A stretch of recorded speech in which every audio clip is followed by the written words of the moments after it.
Race bans are exceedingly rare in Formula One, with a mere quintet of drivers in World Championship history forced to sit out due to official FIA sanctions. Today's F1 employs a stringent penalty point system for licenses, accumulate too many black marks over a 12-month period, and a driver faces an automatic sideline stint. A few speed merchants have flirted with this limit, most notably Romain Grosjean as 2018 drew to a close, but the current system hasn't yet benched anyone. Grosjean, interestingly enough, holds the dubious honor of being the last driver to serve a race suspension. We'll unpack that later in the video. And welcome to Formula Dream, where we focus on delivering the best Formula One content. So if Formula One and racing is your thing, feel free to like this video, subscribe and leave a comment down below.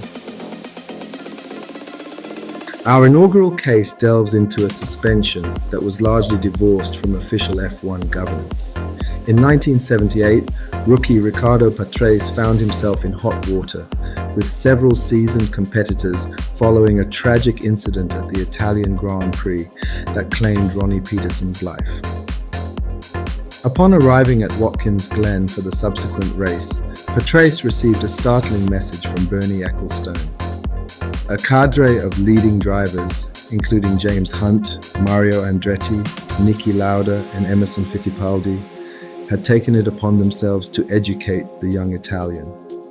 Holding Patrese culpable for the Monza accident, they declared he would be barred from the American race. Their ultimatum was clear. Either Patrese acquiesced to this unofficial sanction, or they would boycott the event. Patrese and his Arrows team didn't take this lying down. They sought legal counsel with a local judge assuring them they had solid grounds to contest the driver's actions. However, in a surprising turn, Arrows ultimately opted to withdraw Patrese's car from the race. Despite this early career hiccup, Patrese went on to compete in a staggering 256 Grand Prix, a record that stood for nearly 15 years. Reflecting on the incident, Patrese believes it fostered greater maturity and determination, ultimately making him a better driver. However, he remains steadfast in refuting any insinuation that he was a dangerous driver in need of the veteran's disciplinary action. Talk about trial by fire in the fast-paced world of F1. Our next incident takes us to 1989, marking a decade-long gap since the previous race suspension. This time, it involved an official sanction against none other than Nigel Mansell. During the Portuguese Grand Prix, Mansell found himself in hot water after reversing in the pit lane. He had overshot his pit box and rather than risk his mechanic's safety, chose to maneuver around them. This unorthodox move earned Mansell a black flag. But here's where it gets interesting. Mansell maintained he neither spotted the black flag nor saw Ferrari's pit board. He argued that even if the team had tried to radio him, the thunderous roar of his V12 engine, coupled with his intense battle with Ayrton Senna, would have drowned out any message. The plot thickened when Mansell and Senna later collided, effectively ending both their races. The stewards took a dim view of this sequence of events, a driver seemingly ignoring a black flag and then tangling with a championship contender was a bridge too far. The verdict? Mansell was handed a one-race suspension for the upcoming event at Jerez. Ferrari, still contesting the decision as the Spanish GP weekend kicked off, opted not to field a replacement alongside Gerhard Berger. Talk about a Formula One soap opera. Don't forget to like and sub. Now it is time to delve into the tumultuous 1994 F1 season, where 3 out of the 5 drivers who faced race suspensions found themselves in hot water. First up, Eddie Irvine.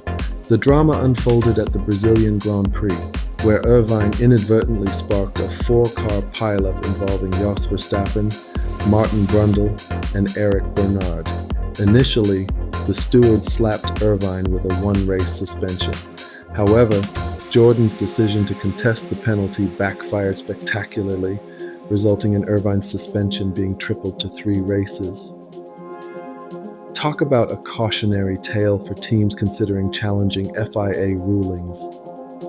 Irvine, for his part, staunchly maintained his innocence.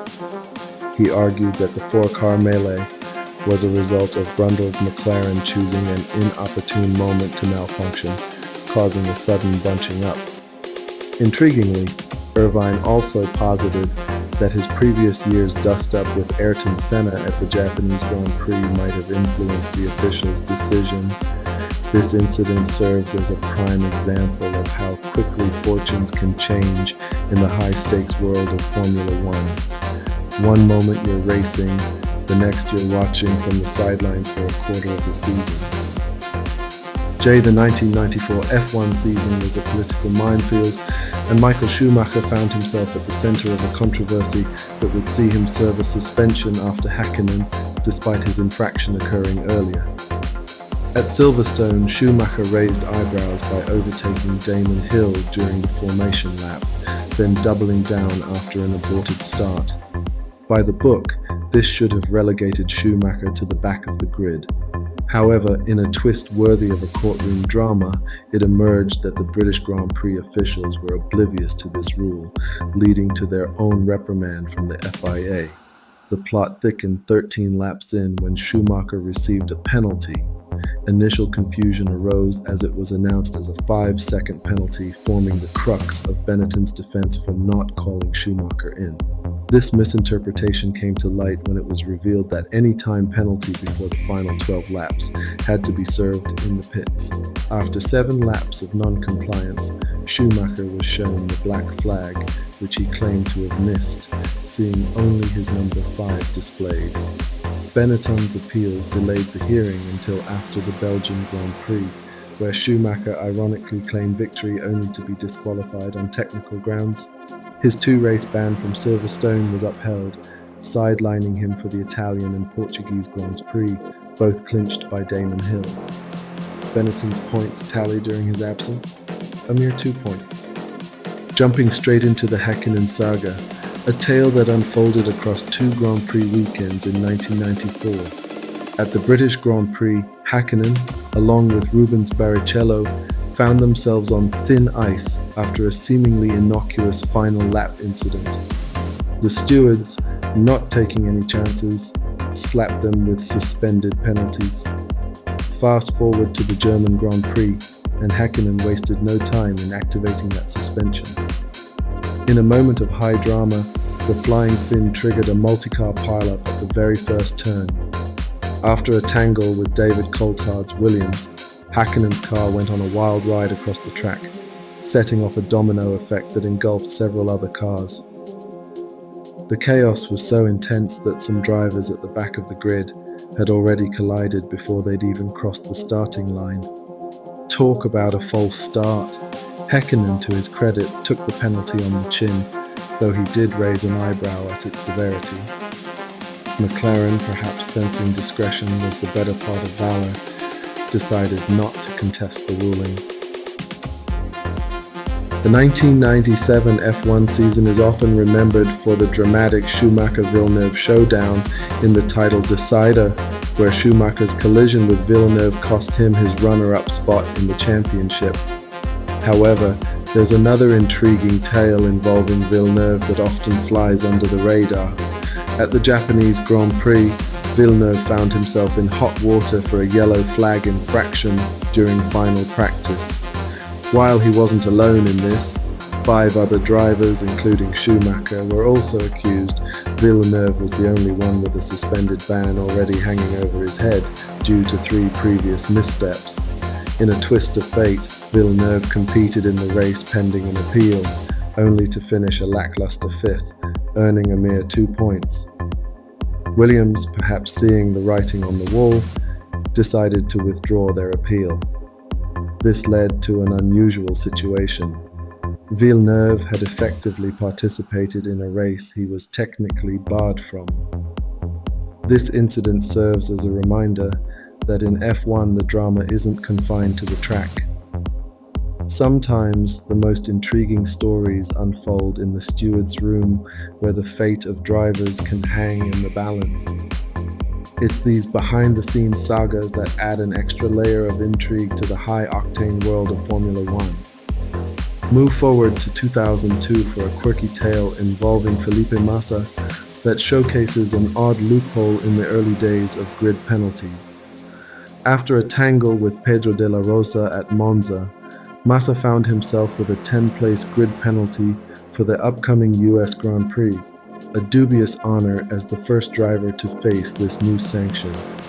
However, the rules at the time had a peculiar twist. The penalty only applied to the next event, not necessarily the driver's next race.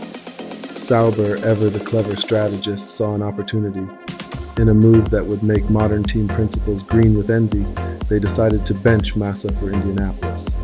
Instead, they brought in their 2003 signing, Heinz Harald Frentzen, effectively dodging the penalty bullet. This wasn't just about avoiding a penalty, mind you. Sauber was locked in a fierce Constructors' Championship battle with Jaguar, and they needed every advantage they could get. It's these kinds of strategic maneuvers that add an extra layer of intrigue to the high-stakes world of Formula One. Who knew that sometimes the smartest move on the track is to not be on it at all? Finally, we are able to dive into the story of Romain Grosjean's turbulent 2012 season, which reached its climax with a race suspension following a chaotic start at the Belgian Grand Prix.